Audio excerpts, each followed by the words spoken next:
पिछले 2.5 साल में जब भी आप सभा करते हैं, आप एक ही चीज से शुरुआत करते हैं। आप कहते हैं मैं ये नहीं कहूंगा मेरे को वोट डालो, मैं ये नहीं कहूंगा, बस इतना कहूंगा कि भाई अगर आपको गरीबी से निकलना है तो ये आपका फॉर्मूला है। फिर आप उनका टेस्ट लेते हैं। आप कहते हैं कि आप जात पे मत वोट डालिए, आप हिंदू मुस्लिम पे वोट मत डालिए, आप राम मंदिर पे वोट मत डालिए, आप 5 किलो अनाज के लिए वोट मत डालिए, आप मुफ्त के सिलेंडर के लिए वोट मत डालिए। तो वोट डालेंगे किसके लिए? वो जो आपने बात कही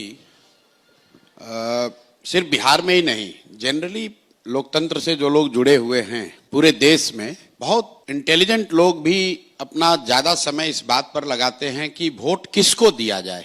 जबकि मेरी अपनी समझ ये है कि वोट किसको दिया जाए इससे ज्यादा महत्वपूर्ण है कि वोट किस बात के लिए दिया जाए।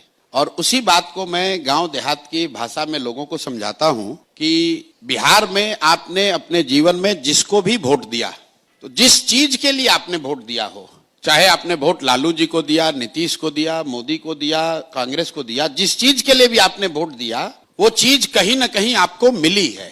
ये लोगों का पहला होता है कि वोट किसको दिया जाए, किस पर भरोसा किया जाए। लोकतंत्र में इतनी अच्छी व्यवस्था है कि आपको भरोसा करने की जरूरत ही नहीं है। आप अपना विषय ठीक चुन लीजिए और जो उस समय में अच्छा, समय काल में अच्छा लगे उसको वोट दे दीजिए। ज्यादातर संभावना है कि वो काम आपका हो जाएगा। और मैं बिहार के नजरिए से गिनवाता हूं कि भाई अगर आपने 5 किलो अनाज के लिए वोट दिया है मोदी जी को, तो बिहार में चाहे किसी की सत्ता हो, बिहार में चाहे जितना भी भ्रष्टाचार हो, 4 किलो अनाज तो मिल रहा है। 1 किलो चोरी होता है, भ्रष्टाचार की भेंट चढ़ता है, लेकिन लोगों को 4 किलो अनाज मिल रहा है। लोगों ने यहां पर लालू जी को वोट दिया।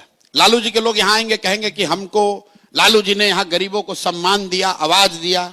तो मैं तो मन से उनका राजनीतिक विरोधी होने के बाद भी कहता हूं कि भाई लालू जी को अगर आपने गरीबों के, वंचितों के आवाज और सम्मान के लिए वोट दिया, तो लालू जी के राज में गरीबों को सम्मान और आवाज मिली। बिहार की राजनीति को जो समझते हैं वो जानते हैं इस बात को। भले ही ये अलग बात है कि जिन वर्गों को लालू जी ने आवाज दिया उनको पढ़ाई की व्यवस्था नहीं की, उनके लिए पूंजी जमीन की व्यवस्था नहीं की, उनको रोजी रोजगार नहीं दिया, लेकिन आवाज तो जरूर दिया।